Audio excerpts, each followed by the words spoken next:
Her. Bold. Brave. Her. With Dr. Pam Peak. Hi, I'm Dr. Pam Peak, and this is episode number 513 of the Bold and Brave Her podcast.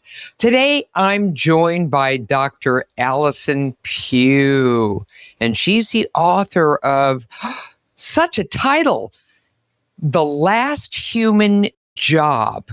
Okay, all right, she's going to tell us in about a second.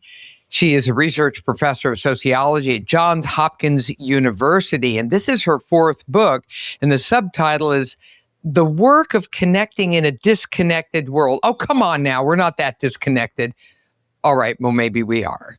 Okay, Allison, why did you write this book? I wrote this book for a bunch of different reasons, but one reason is to give people a vocabulary to talk about work that is not really recognized, not trained, not rewarded, not, kind of even measured, nothing. It happens, it's crucial work. It's what I'm talking about is something I ended up calling connective labor. And that's the work of seeing the other person and having them feel seen. And it underlies so much important economic value in the world. And so I wrote the book partially to give people a chance to talk about it. Well, did your research push you there? I mean, were you seeing things in the work that you were doing that really compelled you to say, well, wait a minute, there's a thing here? Yeah. I mean, the proximate cause was I wrote an article in 2012 that made a big splash in my discipline. And it was all about how to do in-depth interviews. And it was essentially fighting. I was entering a kind of academic fight between people who were saying, there was a whole bunch of people saying at the time that the way to get what people really think is to ask them in surveys, because then they don't have the time to kind of make up ex post facto rationalizations, which is what in-depth interviewing gets you, according to this idea. And I was just so kind of struck by this, what I thought was a totally misguided view, in part because I thought they were really reducing what happens in in-depth interviews, and which is really a mutual achievement between two people where I'm like seeing you as best I can. And then you're like, well, that's not quite right. It's more like this. And I'm like, oh, how about that? And that after I wrote that, I started to think, well, what else? What other professions do this? And I started to see it as a kind of clinical practice taught by apprenticeship. And I started to see it everywhere. I started to see it in, obviously, therapy, obviously nursing, but also teaching, primary care, my hairdresser, my kid's soccer coach, the lawyer, the real estate agent. I started to see it everywhere. And that's really the beginning of the book. Yes, I was reading this book, which is absolutely fabulous. And it's your stories are really rich. So, I had to sometimes sit with it for a minute as you parse this out. And, since I'm a physician, I also really felt, it really resonated with me, and I know it's going to resonate with my Her podcast audience. And that is, how often are you really seen in life? How often do people respect your very existence to do an eye-to-eye type of interaction versus mumbling and looking at the floor or just or shuffling by? Exactly. Yeah. Exactly. So your book, I'm going to melt it all down to a couple quick little things.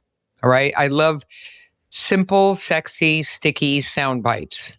Okay. That's how this is something someone taught me in television a long time ago. And that is, how do you remember this? I remember your book as a book about seeing people. about really seeing them. And in doing so, doing the work to connect, which is the connective labor. Did I get that right? I mean, sure. Okay. Okay. I mean, to me, the obviously, connective labor is really the seeing. I mean, that's what that yes. is. And you asked, how often are we seen?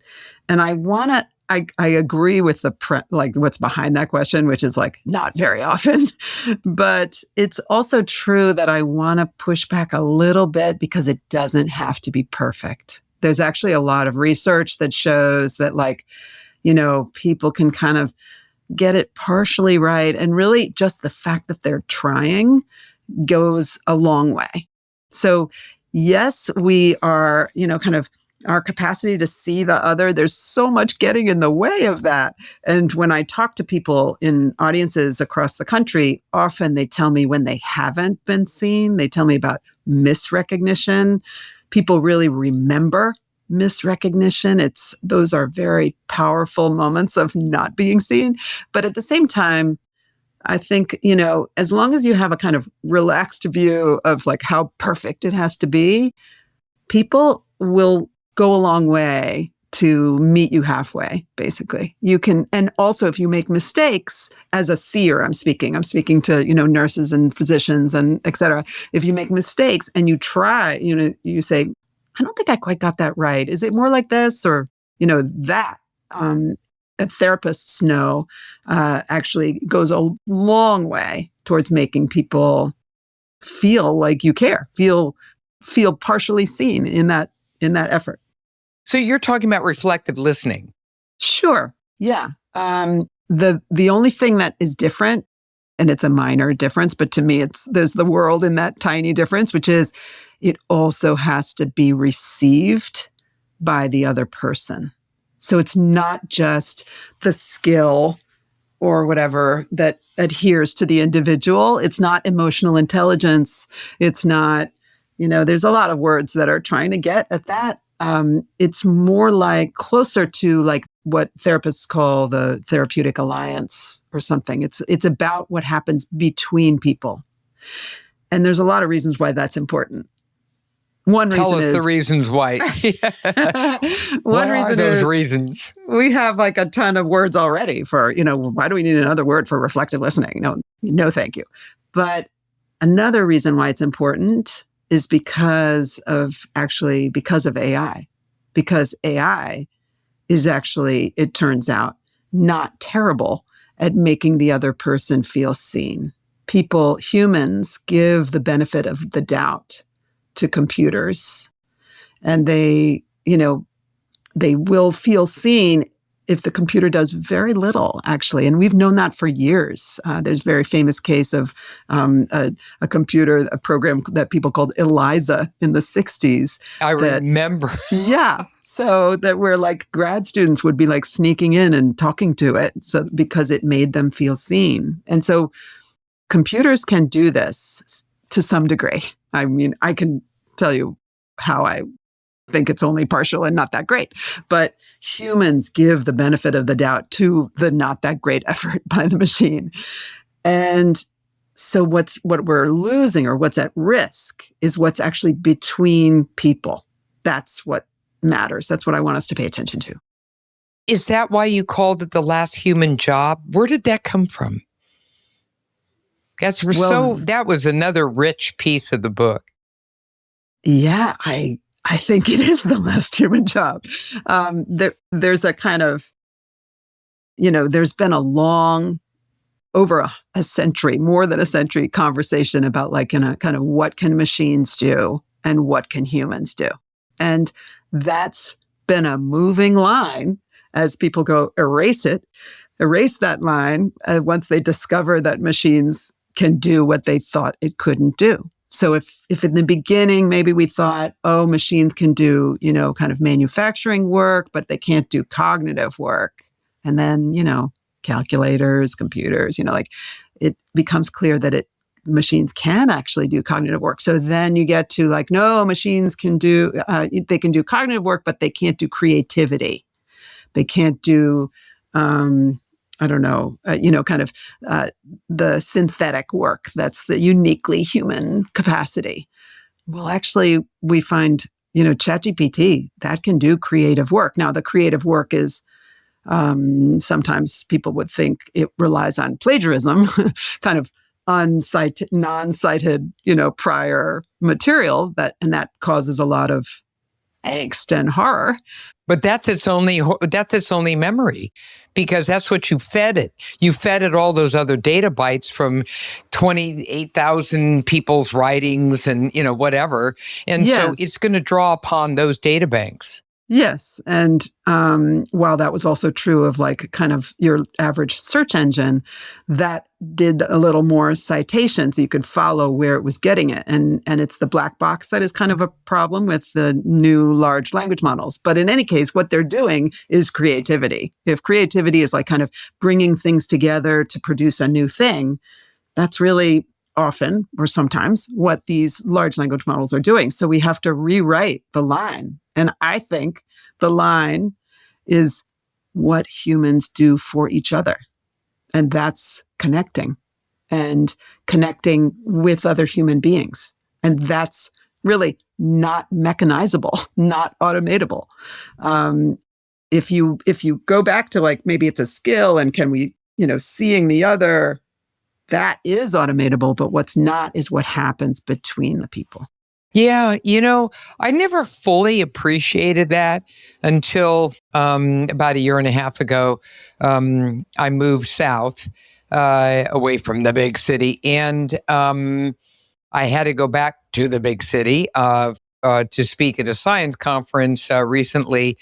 And oh my God, the heads that are bowed, the heads stuck in, any kind of device, whatever, wherever you go, no one looks at each other. I'm being totally global here, eye to eye. And I found it to be exquisitely disarming because I didn't fully realize that I was swimming in that for so long in a more urban environment. And where I am now is, people look at each other, they smile, they connect with their eyes. And, at first I thought, oh my God, I can't deal with this, Yes. This is too much. They're actually connecting with me. And then, you start warming up to it and you expect it after a while and it feels good. It feels good. That connection, right, is good. And then all of a sudden, I'm doing connective labor. I'm putting it out there to go out of my way to do things with people and, total strangers. That's as I'm walking down the street or hanging out in a restaurant or doing whatever. I just find it fascinating that I find that so human to do. And I missed it. And so the entire week I was in the urban area, it was few and far between, other than just typical interactions, reception at the hotel desk and, ordering something at a nice that kind of thing where you obviously have to have some connection there. But that's transactional. That's not, different, which is, something sweet and a little bit richer and more meaningful. I don't know. What do you think? Well, there's actually some really great sociology written about kind of urbanization and why that happens, what you're describing. And I actually find it useful because it's not that you move to an urban setting and you're all of a sudden you take an unfriendly pill or it's in the water. It's actually how people preserve their privacy in a place of extreme, of higher density. So if you kind of were that open to everybody, you wouldn't be able to control who's around you. That's number one. And number two, in an urban environment, you kind of have more choices. So you can kind of be more selective about who you're aiming your warm feelings to. So you can be more like, it's not just, oh, I know this person, I've known them for 30 years and we may not be perfectly matched, but I've known them a really long time and there's a lot of history there. So, here I am being friendly. It's more like this person shares my exact interest. And so it's someone that I can, that I've found in this city of 8 million people or whatever. That said, what you're describing, that, sociologists are really explaining what your experience was. And it's really true that urban environments really promote kind of a little more closed off and more efficient transactional interactions. And there's actually great work by this fantastic psychologist in England that shows that if you turn down a little bit of that efficiency, it's actually better for your well-being. So if you're friendly rather than entirely transactional and efficient with your barista or with your waitress or with your, low-wage retail, you actually benefit. They found psychological benefits. Your well-being improves. So yeah, we should all be a little bit more rural. I just love it. I'm sort of like injecting the rural into, the urban, and I'm trying to find, I just avoid that damn word balance. I try to find it's just like, no, not balance. Something like a hybrid, something that just sort of, feels a little bit better. I'm just so much more now sensitive to, saying something wonderful to a barista who's like going out of their mind with a long line behind me and all the rest of it. And I do the same. It makes it makes me feel good. Yeah. And them. Because it's more than just slapping $1 in the tip jar. Right. That's an easy out. Instead, it just, what I love to do is just take 5 seconds, just say, man, this line couldn't get longer. I mean, are you guys like giving this stuff away free or what are we doing here? And then they laugh and they go, okay, someone who's a human being. OMG. Exactly. Yeah, I love that interaction. And you never know, who you're, hanging out with. I think some of the most fun are, is when you're flying. And who's sitting next to you? Who's sitting across from you? What's going on? I ended up with, a guy who just clearly was a 6'4" athlete, kind of humanoid, who was older. And, but it was just so clear. I was going NBA or NFL, right? And he was sitting next to me on the way back. And it turns out he's one of the big NFL coaches. He's now retired. Oh, and really? He used to be a tight end with all kinds of, famous teams and all that. And we ended up having a blast because I kind of, looked over a little bit and I saw that he was typing away at something that I thought might be a speech or something. And since I'm a writer, I kind of like, and I said, so you a writer? And he smiled and he really got into it. And he said, I'm writing an autobiography. I've been at it for 4 years and I'm a little lost. And I said, to the rescue. So how can I help? And the whole flight was an hour long, and we ended up having a fabulous time eye to eye. And it doesn't always work out that way, but I so enjoy those kinds of interactions. They mean a lot to me. And now I think of that connective effort. Those words, I think the phrase is fabulous. Thank you.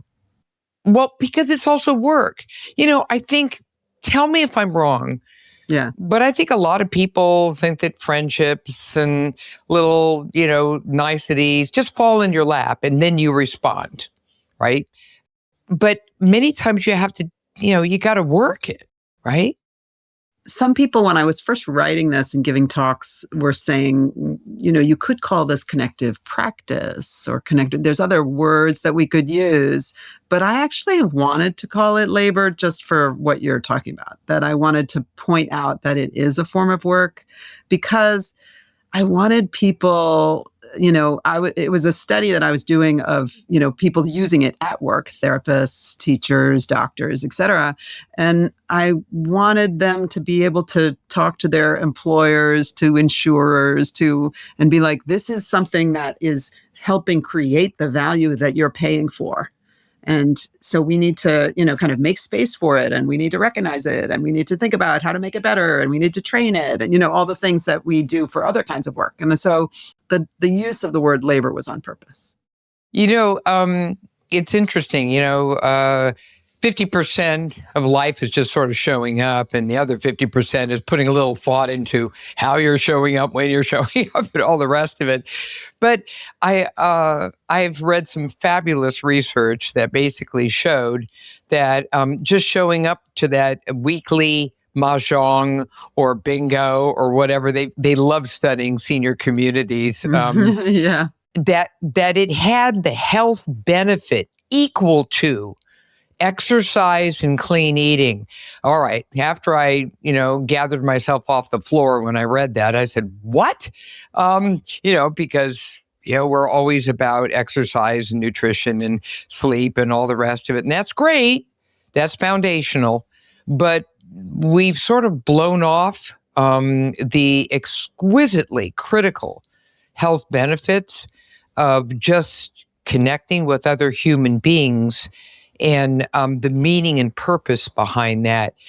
So the health benefits on all of this, the value of connecting, as you said in one of your chapters. Yeah, exactly right.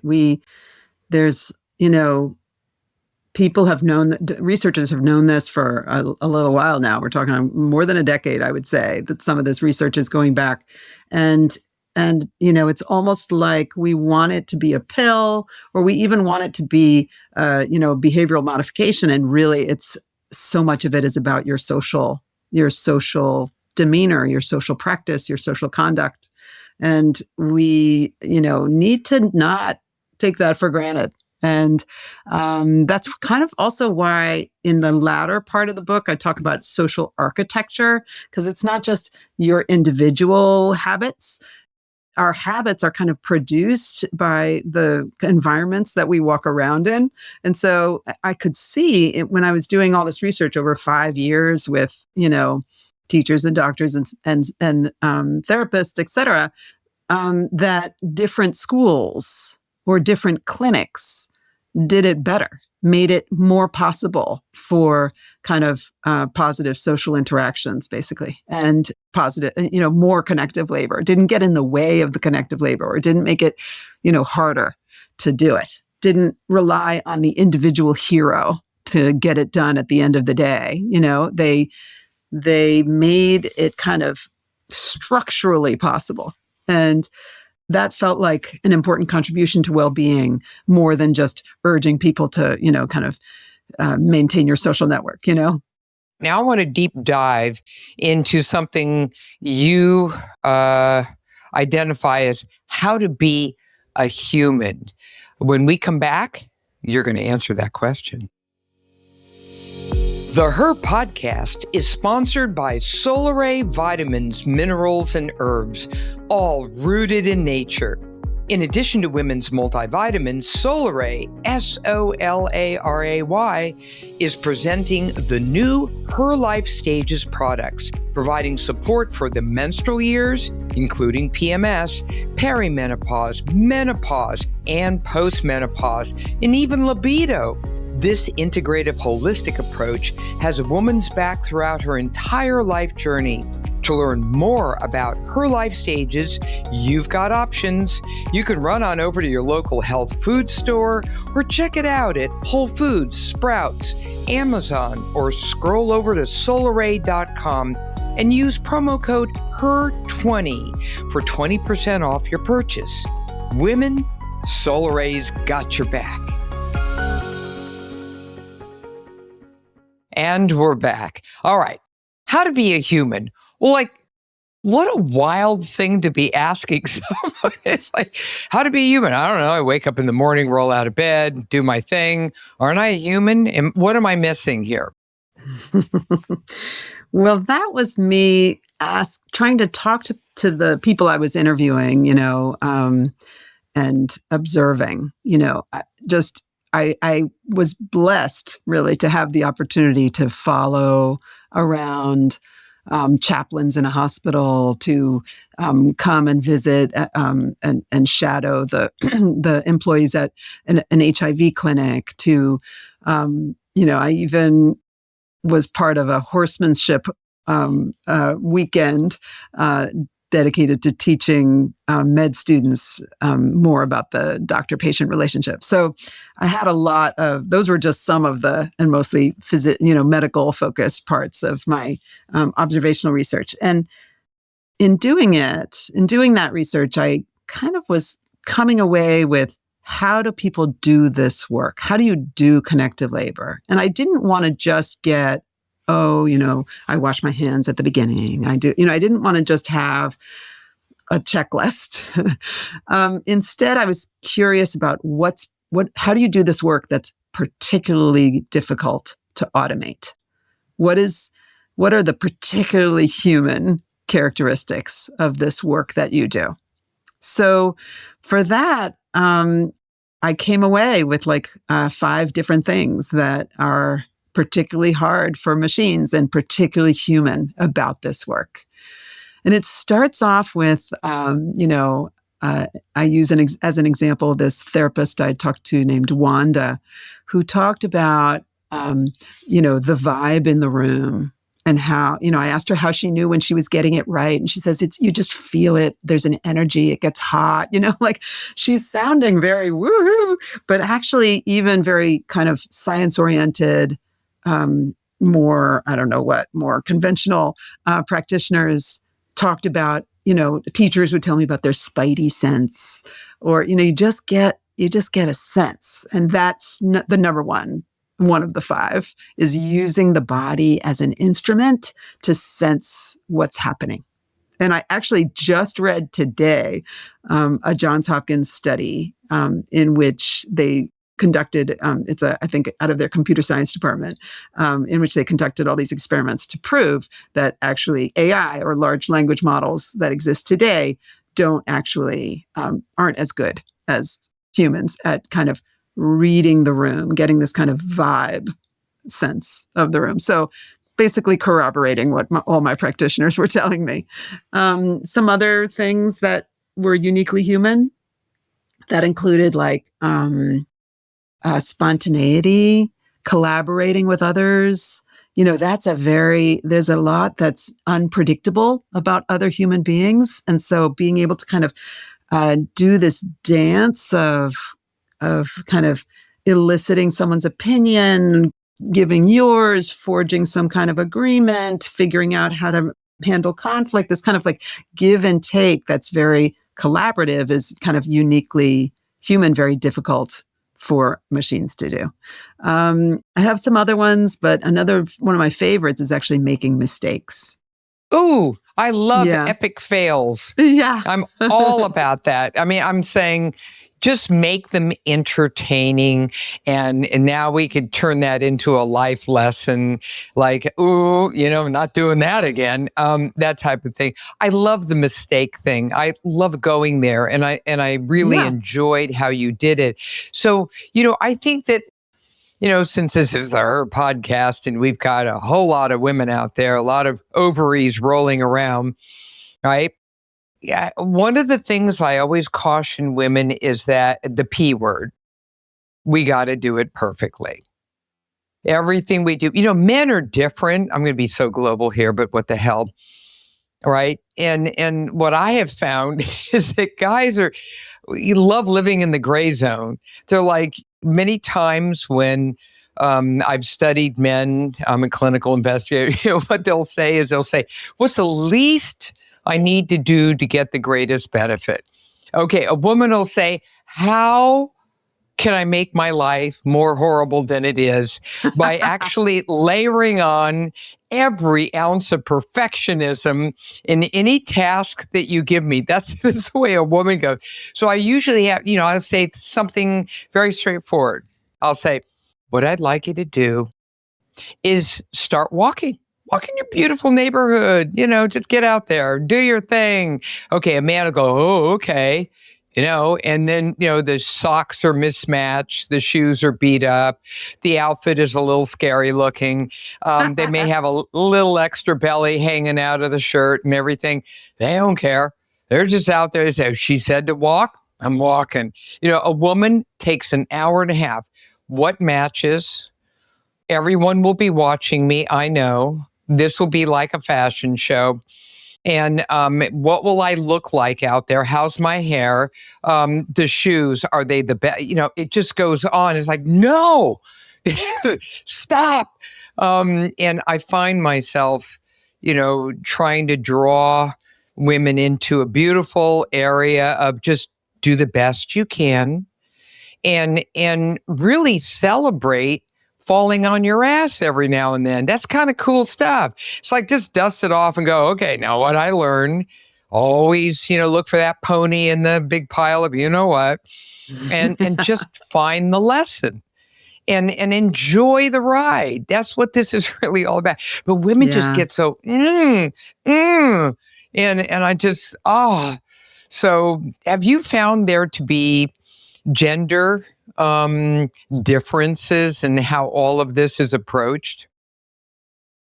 Well, the first thing I would say is that women can feel like they get punished for not being perfect. So I do think that this is, it's not just kind of in your genes or something. It's really how we've socialized ourselves and each other. So there's so much judgment out there, and that often lands on women pretty toughly. So the best wife, the best partner, the best mother. Especially about mothering, And there's a great psychoanalytic writer from the 1974, I think, like a really long time ago, named D.W. Winnicott, I think famous in the 50s, actually. So I think 74 might have been a number printing or something. But anyway, he wrote a book about where he coined the term good enough mothering. And I have walked with that for years because he kind of was saying you don't have to be perfect, you have to be good enough. And I just feel like that's freeing for so many. And I want to spread the gospel about good enough mothering. In terms of the gender difference around connective labor, because the term itself is not, there's no perfect connective labor. It's just it is just doing your best and trying, and making mistakes is part of it. And just as we've been saying, so that's not so much where the gender difference I might see. It's more like it's something that we assume that women do, and we don't see it when it's part of men's jobs. And it is like, there are jobs that are, largely populated by women and jobs that are largely populated by men. And that's what I mean by men's jobs and women's jobs. And, when men's jobs have this seeing, we don't even notice when they do it. When women's jobs have this seeing, we notice when they don't do it, and we kind of punish them for it. So it's a thing we assume women do and a thing we ignore that men do. And so, and it also the way connective labor as an idea, like the idea that it's about seeing the other, that isn't always for other people's well-being. So sometimes it's for, sales or persuading other people, like marketing definitely involves seeing the other person and having them feel seen, not necessarily for their well-being, sometimes just to sell them a product. So, you can, I talk to police investigators about, and, detectives about how they decode the other person, and that process of decoding them, seeing them, and having them feel seen is a form of connective labor. It is not for their well-being. It is for essentially control and security or whatever. So if we think of it in a really expansive way, not in the well-being and kind of that's going to be more in keeping with the healthcare professions, then you can see how men do it for sure and women do it. And we just don't like kind of talk about it when men do it. It's interesting. As a physician, I did a tremendous, when I was frontline, it was critical care and that type of thing. And, many times I noticed that I really had to draw it out of people. They were oftentimes afraid to Sure. fully Yeah. reveal for a lot of reasons. This is especially true for domestic abuse and that Sure. type of thing, where you're afraid. Yeah. And back and forth. And I had to, talk about labor. You really have to work it in a Yeah. big way. This is why, my nurses and I, really understood what you said in the book. And what you said was that, this is the kind of labor that many people, blow off. It's like, nah, and you spent that extra time with that individual, that one story. That was amazing. Tell the story about the individual in the ICU who was on the ventilator and he was so Oh, yeah. anxious and anger. Yeah. I that really, really resonated with me. So I was following around a chaplain in a hospital, and she was sitting with a guy, Hiram, and he was intubated, and she's telling me the story. And he was intubated, and he was kind of full of rage. He didn't want to be intubated. He couldn't speak because of the tube. He couldn't write because of the medication that he was on. He felt kind of impotent and helpless and also very angry. So she comes over to him and she sees he's full of rage. He's trying to say, no, no, no, and he can't say it. And she hands him a Kleenex box and says, throw this against the wall. And then, why don't you throw it against the wall? Because it might make you feel better. And in response, he pulls her in and holds onto her. And the next day or 2 days later, he sees her and he says, there is nothing like being seen in one of the worst moments of your life by someone who doesn't even know you. It was a profound moment of solace for him in a terrible occasion of grief and rage. And she was able to convey it, not through the perfect phrase, oh, sounds like you look really angry, but instead just, handing him this Kleenex box and showing that she saw how much he had to get that out. So it's like a very powerful moment, but not about having the perfect comment, and about how important it is to be seen. It's so interesting. When I was at the National Institutes of Health, where I did my training, we were dealing with a particular medical issue that involved a surgery of the pituitary gland, sometimes also the adrenal gland, depending upon where these tumors were. And when people came from all over the world, because it was a bit of a rare tumor, and one of the first things I noticed was the obviously extreme anxiety. I mean, who the heck wants someone messing with their brain, let alone? Yeah. And at the same time, there was the pent-up anxiety, anger, why me? That whole thing was happening. And I thought, And then one of my nurses and I were just, kind of, I don't know, like hanging out. Must have been one of those 20-hour days. And we came up with this wild idea. There was a room in the back. This was in the old clinical center. They now have a brand new one. And and this room just had a bunch of, like boxes, and nobody ever really went in there. And it was just sort of one of those lost rooms. And I said, why don't we get some like plastic dishes that they can throw, like up against the wall or something. Is that We were right? just- No kidding. Yo, absolutely. Well, I'm a bit of a rebel. Okay, you figured that part out. And I said, let's just not tell the authorities. So one of the patients had come in from another country, and she was absolutely delightful. But boy, was she, she had the tumors were both in her adrenals and her brain. And but we had great surgeons. It was going to have a good outcome and everything. But, it's kind of funkadelic too, right? And so we just joked around and said, hey, you want to throw some dishes against the wall, kind of get it out of your system? She goes, really? We took her back to the room, kind of looked around like, no one's looking, are they? And she did it. You can hear this pow, pow, some cheap, amazing. Oh, it was so much fun.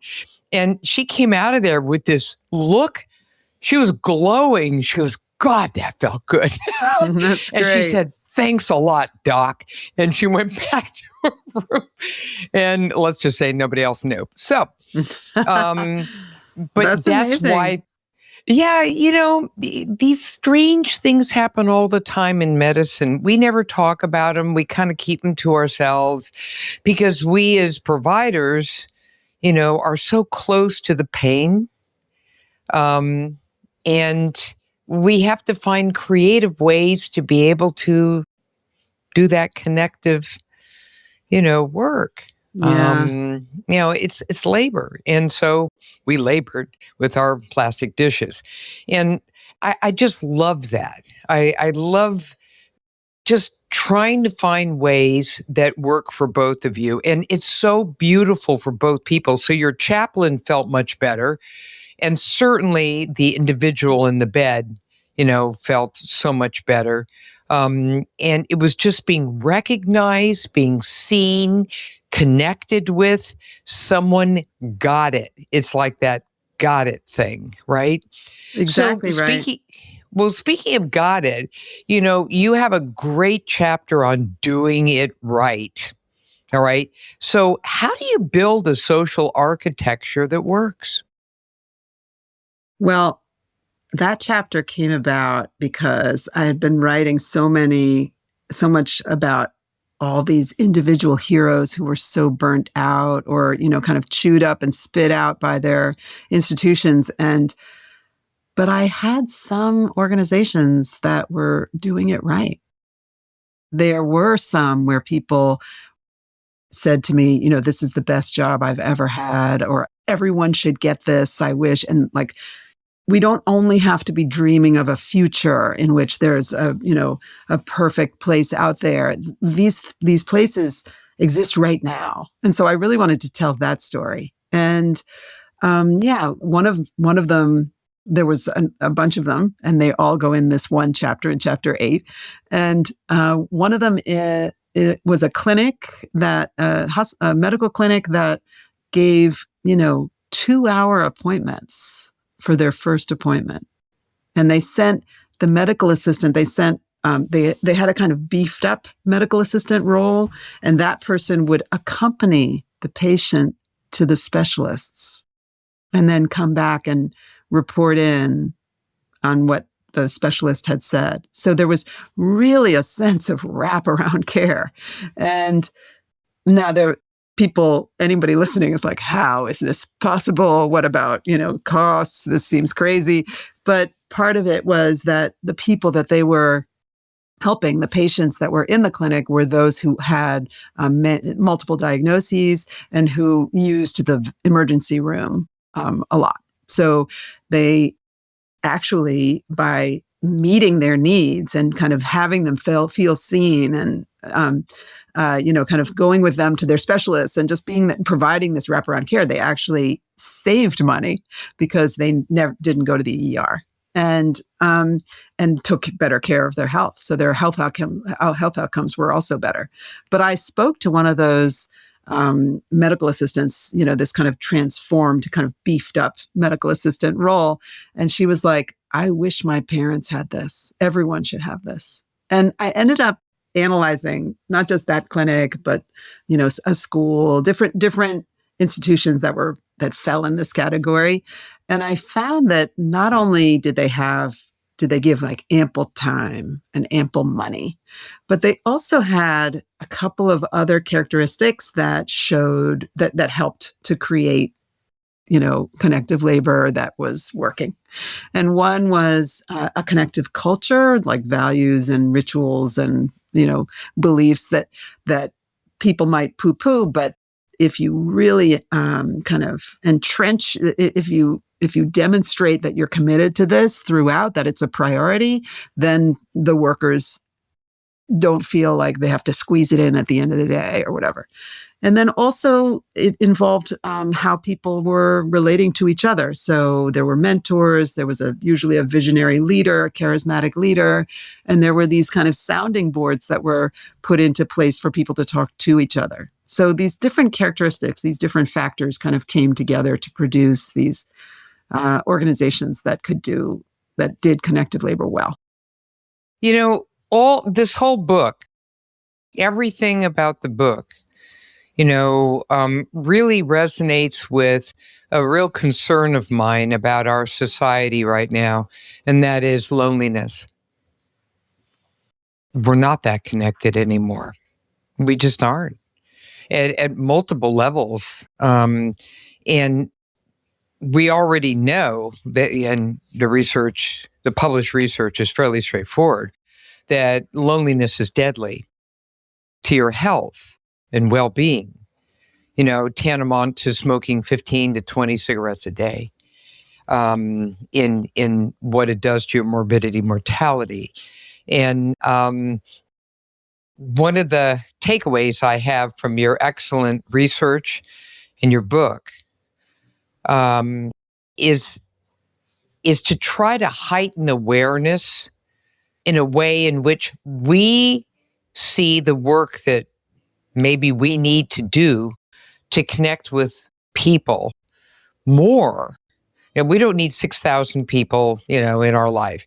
There are light acquaintances and all the rest of it. And I know the person at the market very well, but I'm not taking them home with me. But it feels so great to see them. And so they're part of my whole social biome. Okay. I get that.